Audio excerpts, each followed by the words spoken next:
Hi, I'm David with Portrait Displays, and in this video, we're going to talk about how to calibrate the Sony BVM-X300 with Calman. Let's get started. I'm going to come down to my task menu and launch Calman. Now, while Calman is launching, let's talk a little bit about the Sony BVM-X300. It's an RGB OLED panel, does about 1,000 nits, and is used in broadcast. But it is very, very modular in how we can configure it, and the configuration on the Sony BVM-X300 is just as important as the calibration. So let's take a look at the menus. Down here, you're going to see Menu, Back, and Select Enter. These three things are going to be the primary buttons that we use to navigate the Sony BVM-X300 menu. I'm going to press Menu. You'll notice there's 4 pages of status. Here, we can select and enter. See that we're using a Sony BVM-X300, what software version it's on, and as we scroll down through the menu, we can see what we're sending into the Sony BVM-X300. Currently, we're running single link 3G SDI, 1920 by 1080 at 2398, 444 RGB 10-bit. Let's come back. And now let's look at the next menu. The next menu here is the user preset setting. You notice we have user preset setting, currently set to user preset 1. Color temp is user 1. And we have our contrast, brightness, chroma, aperture, and volume. Now, the way the Sony BVM-X300's memory architecture works, the user preset 1 setting here saves everything that you see below it. So if we were to change this color temperature to user 2, anytime you recall user preset 1, it's going to recall color temp 2. It's important to note that as we go through how to configure the Sony BVM-X300. Now, if we come down to our next menu, you'll notice we have the color temp menu. The color temperature is currently set to user 1. It's set to user 1 because user preset 1, which is what we're currently in, is set to user 1.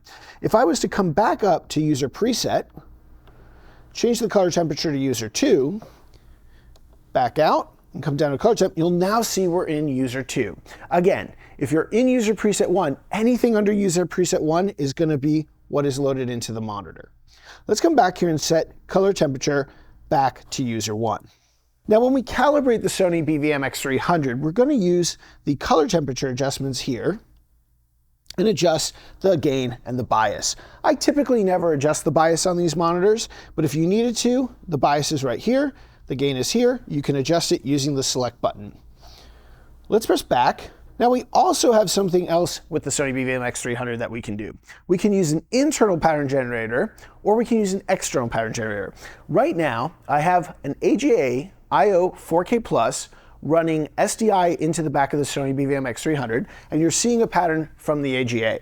However, if I wanted to calibrate using an internal pattern generator, I can change the signal to internal, come back up to adjust, select, and you'll notice a white patch has now been put on the monitor from the Sony BVM-X300's own internal test pattern generator.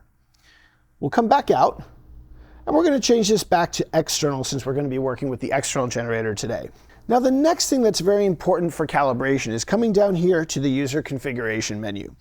As I mentioned, user configuration is one of the most important things when working with this monitor. We're going to come over to Input Setting. Input Setting is the high-level memory architecture. Think of it this way. We have Input Setting, and Input Setting will get stored a user preset, and then a user preset is going to have a color temperature assigned to it. Since we're coming in 2K, we're going to go to SDI1 2K Input Setting.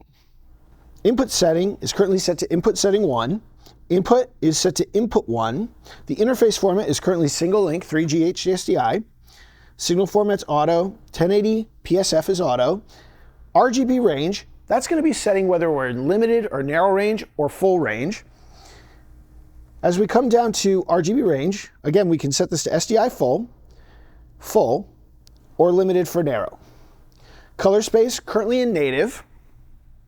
I'm going to set that to BT709 for the first part of our calibration process. BT709, our transfer matrix can either be 709 or 2020, but since we're in 709, we're going to use 709. Now, if you're inputting RGB, the transfer matrix is not going to matter because you're already in RGB. If you're inputting YCBCR, the transfer matrix will matter. Use the proper transfer matrix for your signal. If it's 709 encoded, use 709. If it's 2020 encoded, use 2020. EOTF, we're going to leave this at 2.4 for our initial calibration. As we come down to the next page, you'll see here we can assign a user preset, and we're set to user preset 1. So what that tells me is when I call up input setting 1 on the monitor, we're going to go to user preset 1. And now, what we've essentially done here is we've set up our input setting 1 to be a limited or narrow range BT709 at 2.4 EOTF. Let's back out of the menu, and now let's come back over to Calman. In Calman, I'm going to come up here to the Calman menu, come to Open Workflow Template, come down to Calibration, select Broadcast Monitor. Once the Broadcast Monitor calibration workflow is loaded, let's choose HDR Calibration, as we're going to start with the BT709 narrow range 2.4 input setting that we just set up. First, I'm going to find my meter. Today, we're using the Colorimetry Research CR300 spectroradiometer along with the Colorimetry Research CR100 colorimeter. We've already profiled our Colorimetry Research CR100 using the CR300 in our meter profiling video. If you haven't watched how to profile a meter, please click the link below and then come back to this session if you are profiling your meters. For now, I'm going to connect my meters to Calman. I'm going to select COM4, hit search. We've now connected the Colorimetry Research CR300. I'm going to press Find Meter, select COM7, and press Search. And we're now connected to the Colorimetry Research CR100. The next thing we have here, as you may notice, is Factory. This is showing me the meter profiles that are already living on my CR100. However, we built a meter profile within Calman in our meter profiling video. So I'm going to come down here to Meter Profile in the Settings pane, and I'm going to choose that Sony BVM-X300 CR300 profile. Next, let's connect to our pattern source. As I mentioned, I'm using the AJA IO4K Plus going into the SDI input on the Sony BVM-X300. On my computer running Calman, I'm going to select Virtual Forge, which is an app that turns the AJA into a test pattern generator. The Virtual Forge is launched, and now I'm going to hit Find Source, under Manufacturer, come down to SpectraCal, come down to Virtual Forge, and we'll notice that Calman is already found it on the network, and we'll press Connect. Because the Sony BVM-X300 does not have direct display control integrated with Calman, we're not going to need to connect to our display. Instead, we're going to press Next. On this page, Calman's asking us to set our calibration targets. Now, earlier I mentioned that the Sony BVM-X300 is a Sony RGB OLED panel. There are two white points that are typically used throughout the production community when working with these panels. The first is the standard D65 based on the CIE 1931 color matching function. The other is an alternative white point based off the Judd modified color matching function. In CIE 1931, that alternative white point comes out to 0.3067, 0.3180. Now, which white point you use is going to depend on your workflow. But the reason a lot of creatives have shifted over to the alternative white point for the Sony BVM-X300 is because it allows them to match CRTs from their previous days before using this monitor. It's more about historical accuracy and monitor matching than it is about meeting the standard. However, in my line of work as a professional calibrator, I found about half of my customers using D65 CIE31 and the other half using the alternative white point. You're going to have to decide how you'd like to calibrate it for your particular workflow. Let's come back to Calman and let's use the alternative white point. 3067 and 3180.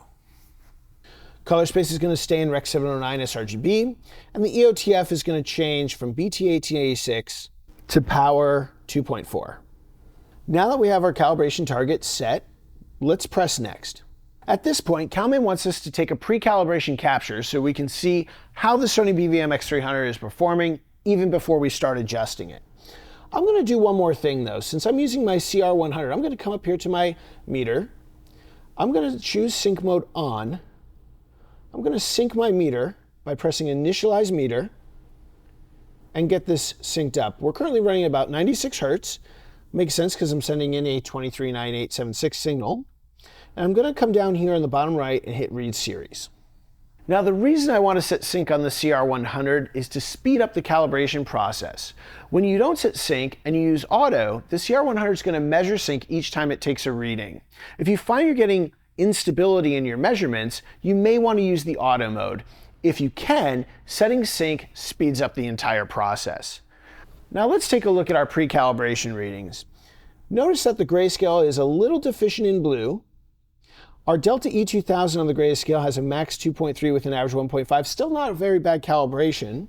Our Delta E2000 on our colorimetry is a max 1.6 with an average 0.6, and it looks like we're hitting the target squares on our CIE diagram.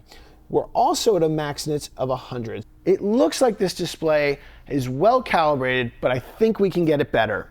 To do so, I'm going to come over here and jump to the white balance. On the white balance page, I'm going to start with my gains. So I'm going to choose 100. I'm going to come over here and hit continuous read. Now while Calman has the pattern up and is continuously reading, let's go into the menu, scroll down to that color temp, select adjust, and now we can adjust red, green, or blue, and we can also adjust RGB together to increase or decrease our luminance on the Sony BVM-X300. It looks like we're actually a little low in the blue. So let's come to blue and increase it ever so slightly.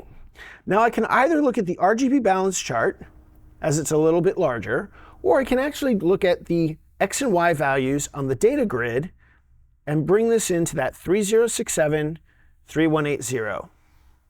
You'll notice that there's a lot of granularity in these adjustments. We can really fine tune them in. Okay, so I've brought the RGB balance chart into a very nice level. The X and Y on the CIE targets here in the bottom left show a 3067, 3180, and you notice we're right at that 100 nits. So what I'm going to do now, and this is a very important step, is we're going to want to press the select enter button. If I was to just hit back or the menu button to exit out, my settings are not going to get saved. So I'm going to press that select enter button. That's going to take me back in the menu, and now I can back out of the menu, and I only have the white window now on the monitor. Let's stop our continuous read and head over to the multi-point grayscale.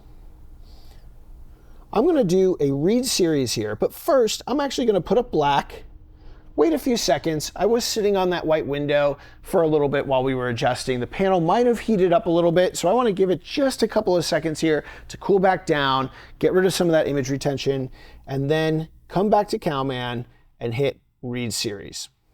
With the internal pattern generator, you're not able to make as many measurements, and you certainly can't plot the data as nicely as you can in the Calman charts and graphs for a quick and easy assessment.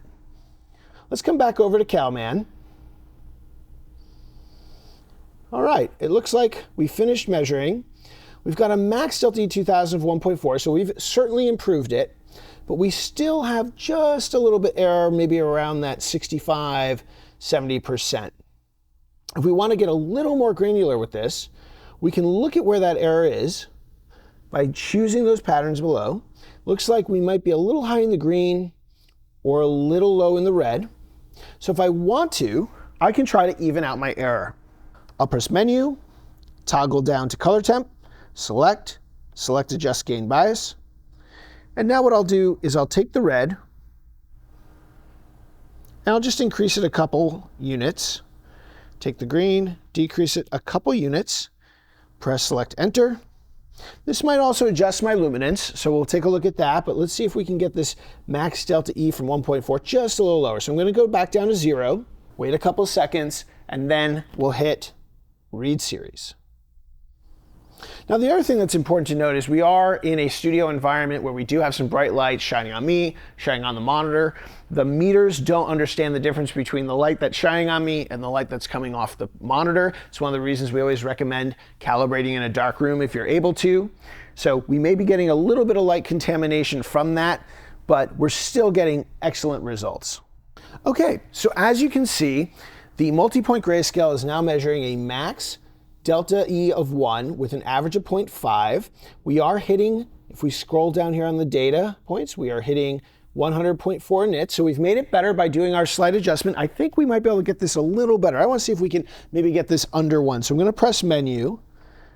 I'm going to come back down, and it seems like our error is in the red. Adjust gain bias. We're going to hit select.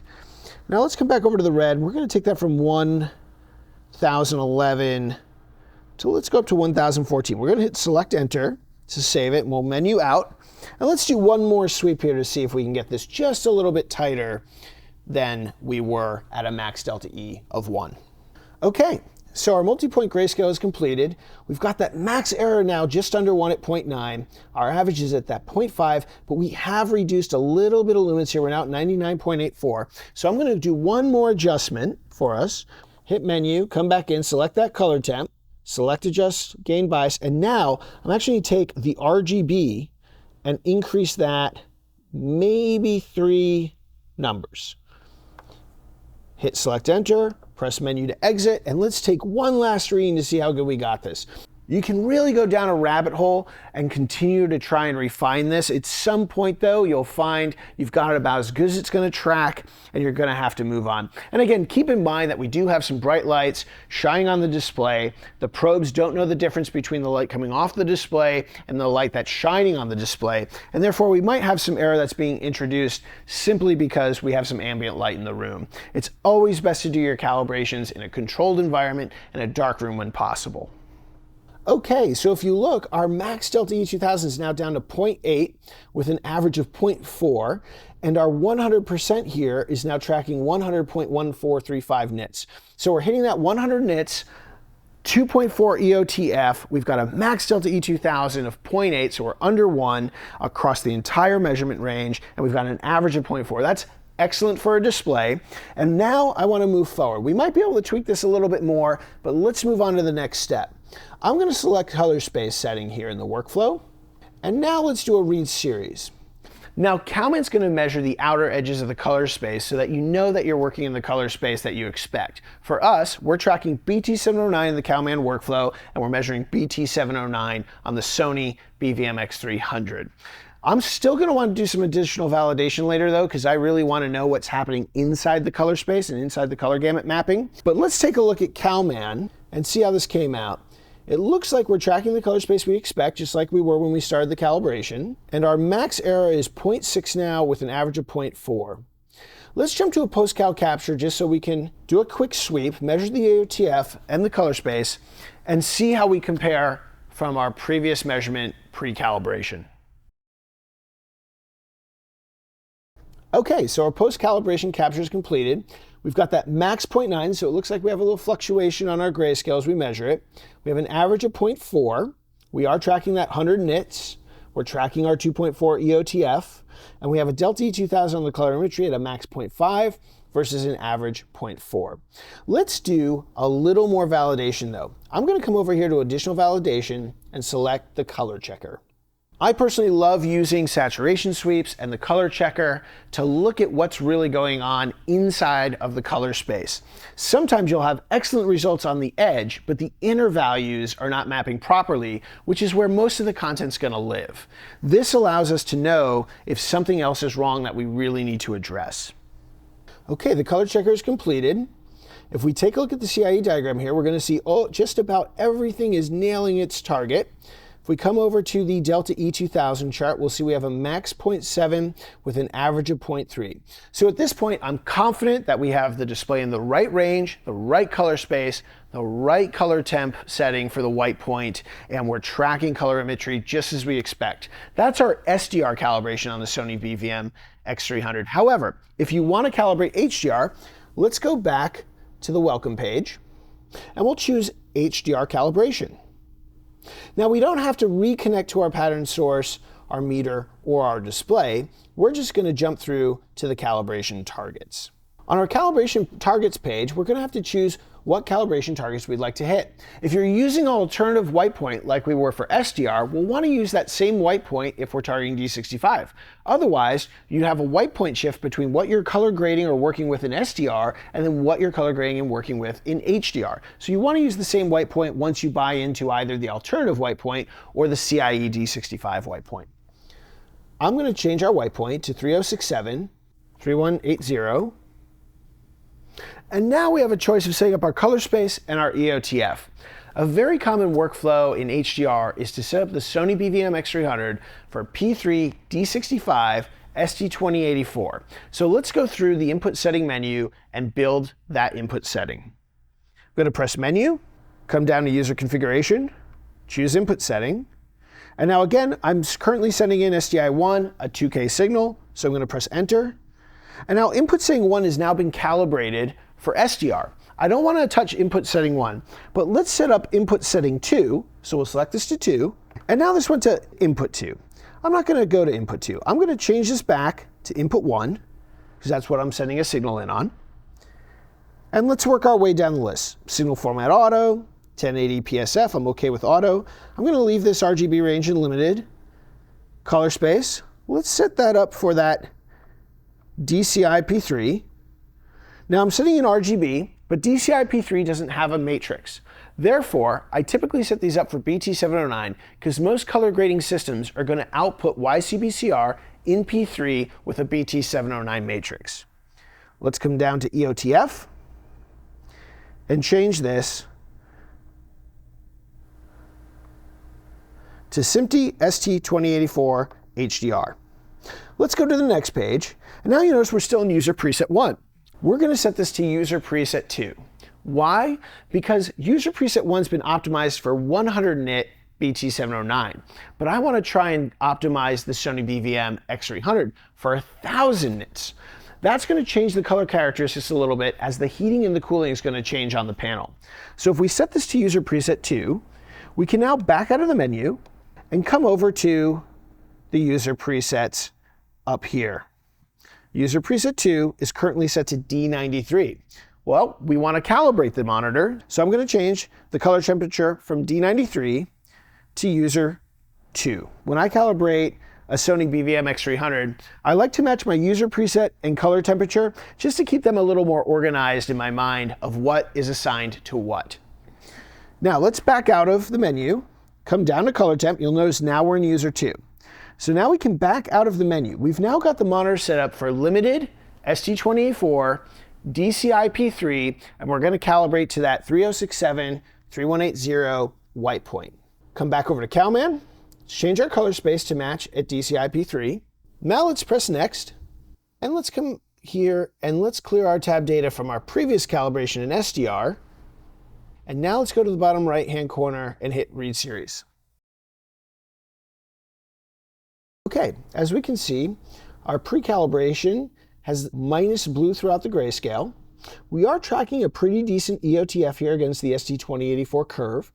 Our Delta E2000 has a max of 6.2 and an average of 3.5, with a Delta E2000 on the chromaticity of max 6.1 and an average of 2.6. And we are hitting 1062 nits from this Sony BVM-X300.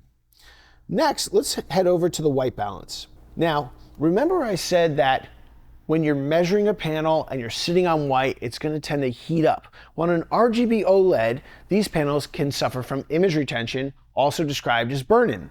Because of that, I'm actually going to go to my settings pane in Calman, select Application Measurement Options, and I'm going to do a pattern insertion so that I'm not heating up the panel too much as I hit my continuous read. So I'm going to turn on Enable Pattern Insertion. I'm going to set this to every 10 seconds, put up black for 5. Now I just came up with these numbers based on my experience with calibrating a Sony BVM-X300. However, you may find other numbers work well for your monitor or your meter and process. Let's select 100, and now let's hit Read Continuous.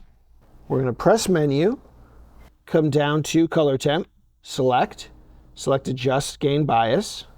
We're currently negative blue. I'm going to actually pull down some of this red gain because we were a little over that 1000 nits.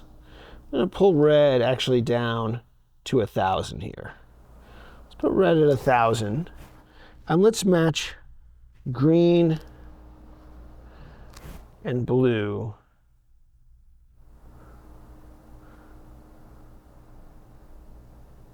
So I'm increasing the blue, kind of a little too far.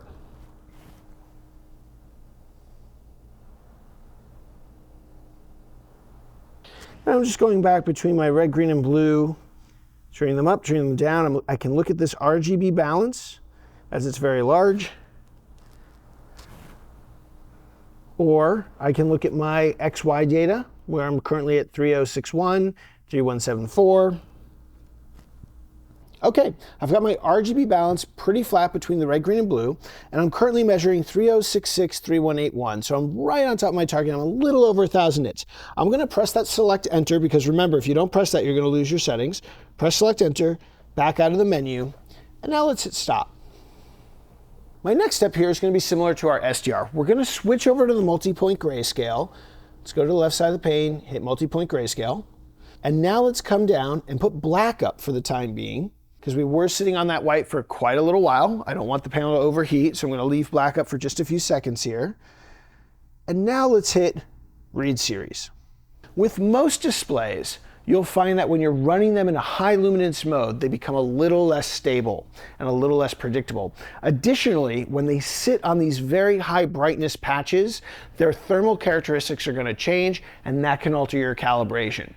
In real life content, when you're watching a movie, when you're watching a TV show that's in HDR, it's important to note that very bright images such as 1000 nit content isn't many pixels, and it isn't on the screen for very long.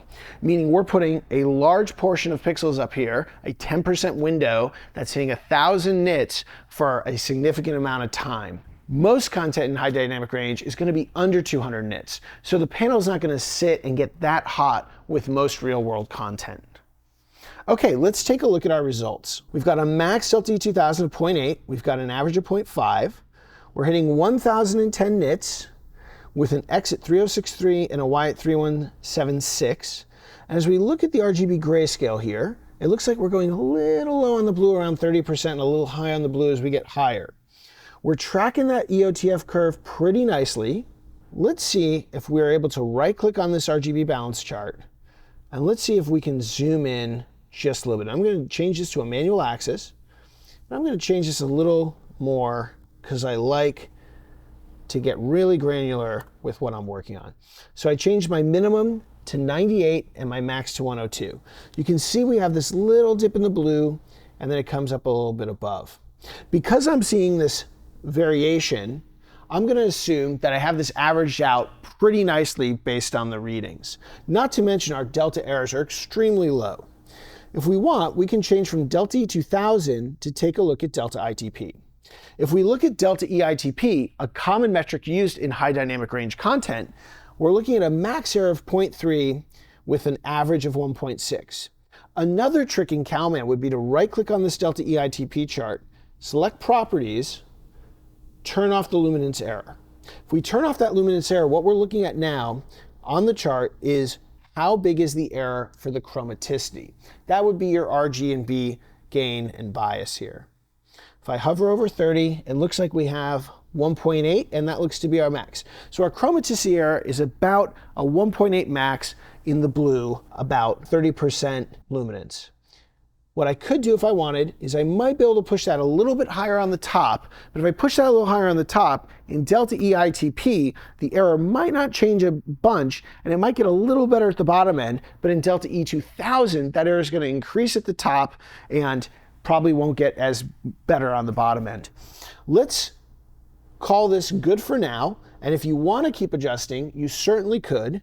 And the next thing I want to look at is this EOTF curve. It does look like we're tracking very well, but I'm going to come back to my RGB balance, right-click it, select Properties, change my axis back to auto axis, select Absolute, and this is going to show me how I'm tracking the PQ curve.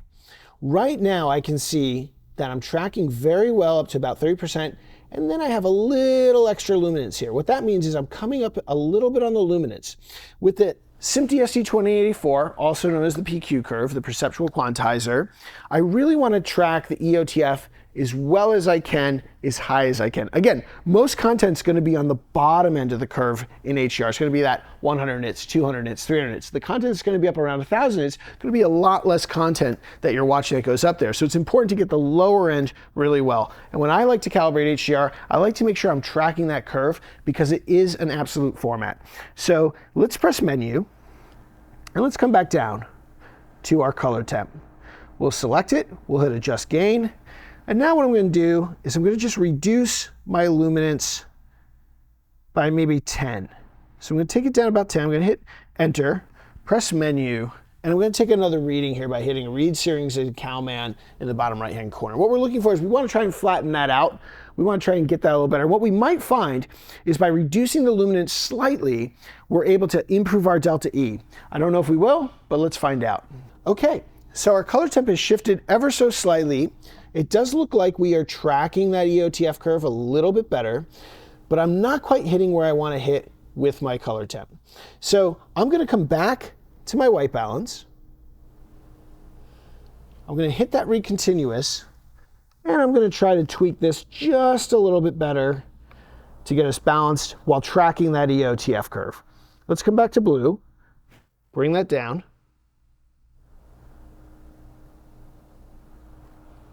I'm reducing blue to take the X closer to 3067. It's at 3055 right now.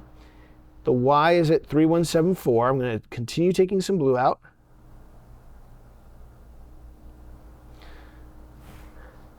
And now it looks like I have 3066 with a 3187. So I'm just going to take maybe 1 or 2 clicks of green out. I'm going to press that select enter button, exit out of the menu, press stop in Calman, and let's jump back over to our multi-point grayscale. Let's take a sweep. As you can see, you can really get granular in how you want to adjust this and how much time you want to spend going back and forth to make sure every single parameter comes in. Calibration is really about dialing in many parameters to all be optimized to work together as best as possible. And that's what we're trying to do here as we calibrate the HDR. Okay. So our RGB balance is now back to being tight. It looks like we're tracking a little better where we're not going up as much on the PQ curve. We're hitting 991 nits, almost 992 nits, and in delta E ITP, we've got a max error of 2 with an average of 0.9. If we change that back to delta E 2000, we'll find our max error is 0.6 and our average is 0.4. Excellent results here on the Sony BVM-X300. I'm going to leave it here. I think, if I wanted to tune this a little more, I could go back and forth a little bit, but I think you get the idea on how you'd approach this, how you'd calibrate this, and how do you get this dialed in. Very important to try and track that EOTF and keep that white point where your target is, whether that's D65, CIE 1931, or whether it's the alternative white point of 3067, 3180. Let's now take a look at our post-cal capture. Click on post-cal capture. This has my results from our HDR calibration, so I'll right-click on History 1, hit Clear Tab Data, and let's now hit Read Series. Okay, our post-calibration capture is complete. Our RGB balance has come in quite a bit. We're tracking that EOTF curve. It looks pretty nicely. We're at 979 nits, about 980 nits. We have a max delta E2000 on the chromaticity of 0.4 with an average of 0.2, and a max delta E2000 of 0.8 on the grayscale with an average of 0.4. Now let's go back, just for fun, to the pre-cal capture. If we look at that pre-cal capture, our max delta E2000 was 6.2 on the grayscale, and it was 6.1 on the chromaticity. If we change that to delta E ITP, again, a data metric used to assess the accuracy in HDR, we have a max 8.5 with an average of 6.7, and on the chromaticity, a max 9.8 with an average of 8.3. Let's jump back to our post-cal capture now, and let's look at that ITP. We've got a max of 2.7 with an average of 1.2 on the grayscale, and we have a max of 1.1 on the chromaticity with an average of 0.6. Again, at 980 nits, that's excellent results when you think about how many nits we're getting out of this display and how well it is tracking. Let's switch over to the color checker and assess how accurate our gamut mapping is in HDR. We'll press Read Series in the bottom right. Okay, our color checker has completed, and it looks like our measurements are hitting their targets here on the CIE 1976 U'(V' chart. If we look at our delta ITP error, it looks as though everything's maybe about a 4 and under, 3.3 on the red, and 3.3 on the blue. We're about 3.3 and under on delta ITP. If we switch to delta E2000, you'll notice we have a max 0.7 with an average of 0.4. excellent results. We can try to tune this maybe a little bit better if we go back through the calibration process, but I'm very happy with this. I think this is excellent. We can do a saturation sweep if we'd like to see how that's tracking. Let's hit read series on the saturation sweep page. Okay, our saturation sweeps have completed. It looks like in Delta E2000 we have a max of 0.7 with an average of 0.3. Everything looks to be hitting its target. And if we switch over to Delta ITP, it looks like we're just pushing out a little bit at that 100% mark, around that 3.5 mark. Now keep in mind when we're hitting that 100%, if you just fall a little bit short when we're talking about luminance and we're talking about chromaticity, it will increase that error here in Delta ITP. But once again, excellent results for the Sony BVM-X300. Now we've calibrated BT709 SDR and P3D65 HDR on the Sony BVM-X300.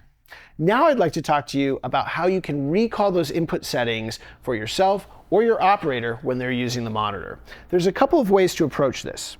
Let's press Menu, scroll down to User Configuration, choose Input Setting, and once again we're going to select SDI1 2K HD just because that's what we're using here today.